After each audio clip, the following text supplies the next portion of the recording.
તુલા રાશિ 24 મે અને 25 મે તુલા રાશિ પર શુક્ર શનિનો મહાધમાકો. મંગળ 7મા ભાવમાં. પૈસા, દુશ્મન, પ્રેમ બધું જ પલટાશે. આ 2 દિવસ ચૂક્યા તો પસ્તાવાનો વારો આવી શકે છે.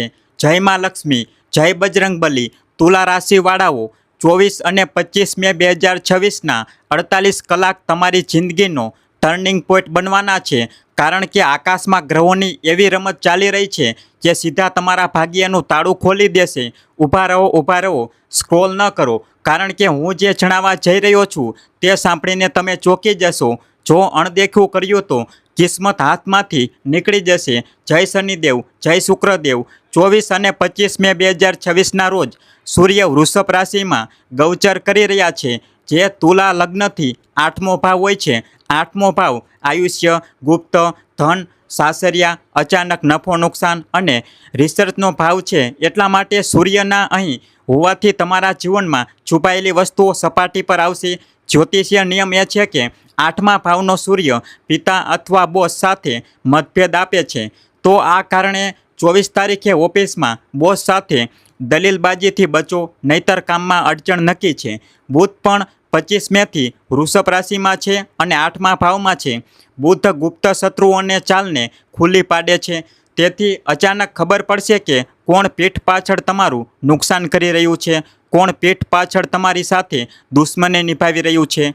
મંગળ 11 મેથી 20 જૂન સુધી મેષ રાશિમાં રહેશે. મેષ રાશિ તુલા લગ્નથી 7મો ભાવ છે, જે લગ્ન, પાર્ટનરશિપ, વેપાર અને ખુલ્લા દુશ્મનોનો ભાવ હોય છે. મંગળ 7મા ભાવમાં દિગ્ગલી હોય છે. તેથી આ 2 દિવસોમાં દુશ્મનો તમારી સાથે સીધી ટક્કર લેશે, પરંતુ મંગળની તાકાત તમને પણ લડવાની હિંમત આપશે. જ્યોતિષીય સૂત્ર એ છે કે 7મા મંગળથી વૈવાહિક જીવનમાં ગરમાવો આવે છે. તો 24 મેના રોજ જીવનસાથી સાથે ઊંચા અવાજે વાત ન કરો, તુલા રાશિવાળાઓ, નહીંતર નાની નાની વાત પણ મોટો ઝઘડો બની જશે. વેપારમાં પાર્ટનર અચાનક દબાણ બનાવશે, કારણ કે મંગળ ક્રિયાનો ગ્રહ છે અને 7મા ભાવમાં સોદાબાજીને તેજ કરાવી દે છે. શુક્ર 14 મેથી મિથુન રાશિમાં છે. તુલા રાશિ માટે શુક્ર લગ્નેશ અને 8મા ભાવનો સ્વામી છે અને મિથુન તમારો 9મો ભાવ છે. 9મો ભાવ ભાગ્ય, ધર્મ, પિતા, ઉચ્ચ શિક્ષણ અને લાંબી યાત્રાનો ભાવ છે. લગ્નેશનું ભાગ્ય ભાવમાં જવું એ સૌનામાં સુગંધ પડવા સમાન છે. તેથી 25 મેના રોજ ભાગ્ય તમારો સાથ આપશે. જ્યોતિષ કહે છે કે 9મા શુક્રથી લવ લાઈફમાં રોમાન્સ વધે છે, જૂનો પ્રેમ પાછો ફરી શકે છે અને વિદ્યાર્થીઓને વિદેશમાં અભ્યાસ માટેની ઓફર મળી શકે છે. કારણ કે શુક્ર ભોગવિલાસનો કારક છે. 9મા ભાવમાં હોવાથી પૂજા પાઠમાં મન લાગશે અને ઘરમાંથી આર્થિક તંગી દૂર થશે. હવે વાત રૂપિયા પૈસાની કરીશું. 8મા ભાવમાં સૂર્ય અને બુધ છે, જેનાથી બુદ્ધાદિત્ય યોગ બની રહ્યા છે.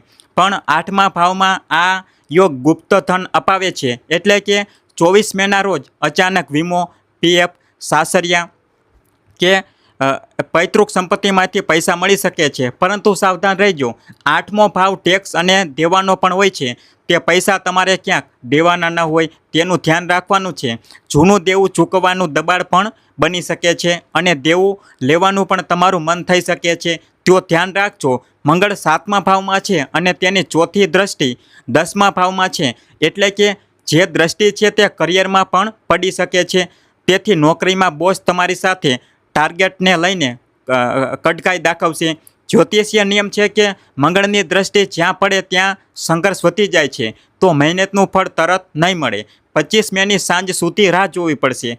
પરિણીત જીવનમાં આગળ મંગળ 7મા ભાવમાં હોવાથી ગરમાવો છે, પરંતુ શુક્ર 9મા ભાવમાં જે ધર્મપત્ની યોગ બનાવે છે. આનો અર્થ એ છે કે જો 24 મેના રોજ ઝઘડો થયો તો 25 મેના રોજ જીવનસાથી સાથે મંદિર જવાથી બધું ઠીક થઈ જશે.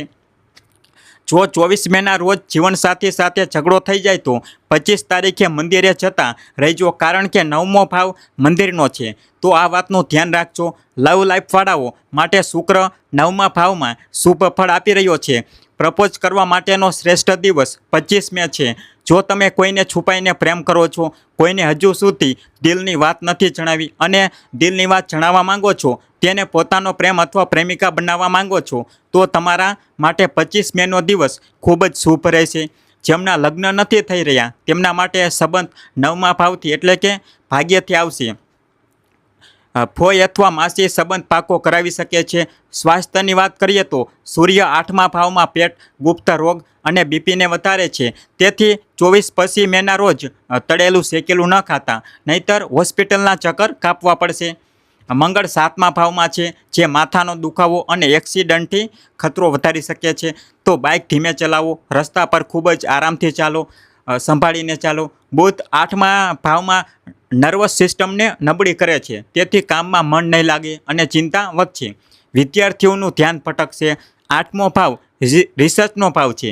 ગોખણપટ્ટી નહીં ચાલે, કન્સેપ્ટ સમજવો પડશે, સમજીને કરવું પડશે.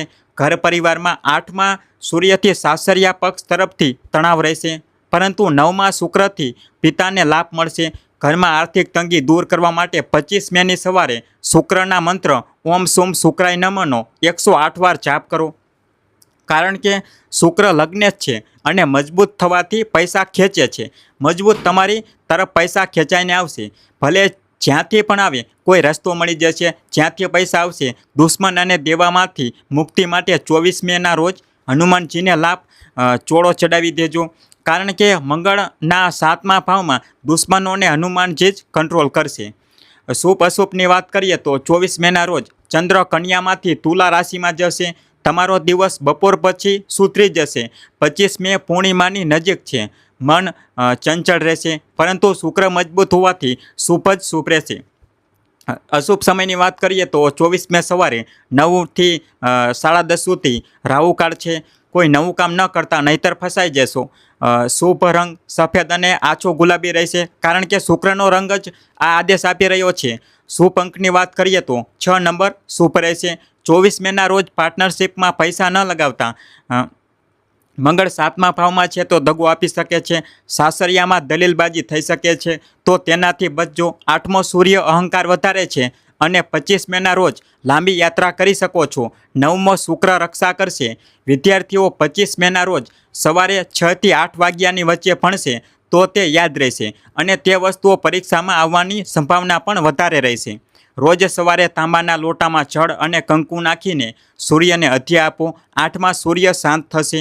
25 મેના રોજ નાની કન્યાઓને ખીર ખવડાવો. શુક્ર 9મા ભાવનું ફળ 3 ગણું વધારી દેશે. તો આ તમારે અવશ્ય કરવાનું છે. આ બાબતનું ધ્યાન રાખજો. એકવાર સાચા હૃદયથી જયકારો લગાવો. જય લક્ષ્મી માતા, હર હર મહાદેવ.